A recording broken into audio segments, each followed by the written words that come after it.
Isegi kui Liibanonis on välja kuulutatud relvarahu, võivad Hezbollah varustusliinid siiski olla aktiivsed, eriti Süüria piiri ääres.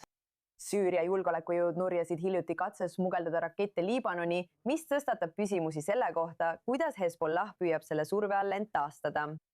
Et anda meile rohkem teavet, on meiega liitunud doktor Zoe Livornik, Alma Centeri teadlane ja esineja. Zoe, Süüria oli Bashar al-Assadi ajal juba pikka aega Hezbollah jaoks oluline marsruut, kuid uue presidendi Ahmed al-Shara ajal pidi Iraani toetatud relvarühmituste vastu toimuma tugevam mahasurumine. Kas ei kehti Liibanoni piiri lähedal? Püütakse neid salakaubandusvõrgustikke nurjata, kuid me näeme, et need toimivad endiselt väga aktiivselt.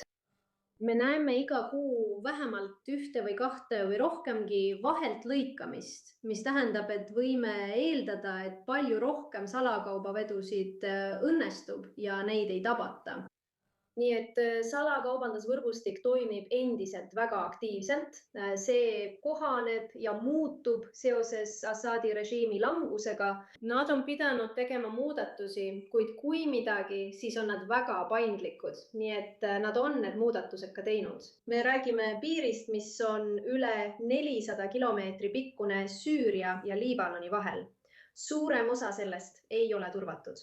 Selle 400 kilomeetri jooksul on mitu ebaseaduslikku piiriületuskohta, enam-vähem iga 3 või 4 kilomeetri tagant. Seal on ebaseaduslik piiriületuskoht. On väga raske peatada kõiki neid ebaseaduslikke piiriületusi. Nad üritavad seda teha, kuid iga kord, kui nad ühe sulgevad, avatakse väga lihtsalt uusi. Selle piirimaastiku keerukus loob väga head tingimused salakaubavedajatele. Ja nad on suutnud jätkata ning hoida oma logistilisi varustusvedusid selle koridori kaudu.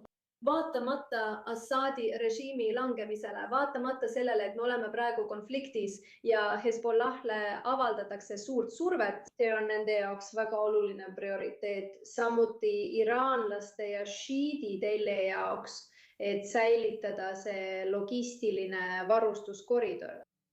Nii et nad teevad kõik selleks, et nad suudaksid seda jätkuvalt teha. Kui oluline on siis selle piiri kindlustamine, kui relvarahu Liibanoni ja Iisraeli vahel peaks tõesti kestma? Ma mõtlen, mida tuleks teha, et takistada Hezbollahil Süüria kaudu uuesti relvastumast? See on väga keeruline, sest ilmselgelt süürlased üritavad seda teha, kuid see on raske. See on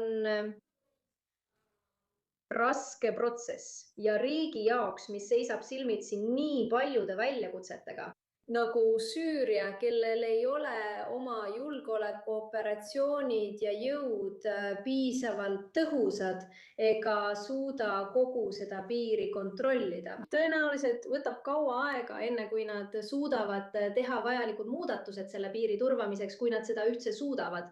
See saab alati olema väljakutse. See oleks olnud väljakutse ka riigile, kellel on kõik eelised ning siseturvalisuse mehhanismid ja piirivalve olemas. Kas Süüria oleks siis valmis vastu võtma välisabi, kui nad ise sellega hakkama ei saa?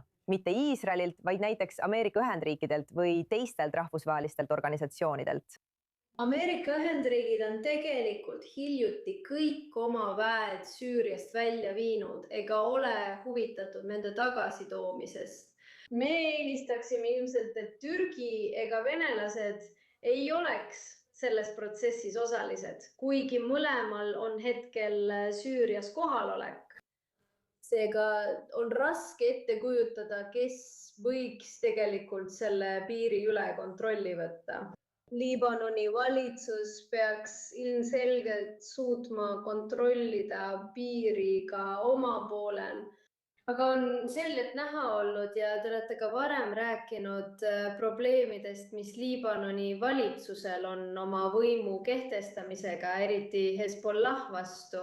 Nii et taas mõlemal poolel on osapooled, kes ei suuda või ei soovi teha seda, mis on vajalik selle piiri turvamiseks. Isegi kui nad oleksid võimelised ja huvitatud, oleks see siiski suur väljakutse. Nii et tõenäoliselt näeme, et see probleem püsib lähitulevikus. ja nad jätkavad ning hoiavad neid salakaubaveo võrgustikke töös. hästi, doktor Zoe Livornik, väga huvitav ülevaade sellest, mida me endiselt Süüria ja Liibanoni vahel näeme. Täname, et liitusite meiega täna i24 News Englishis. Aitäh! Suur tänu!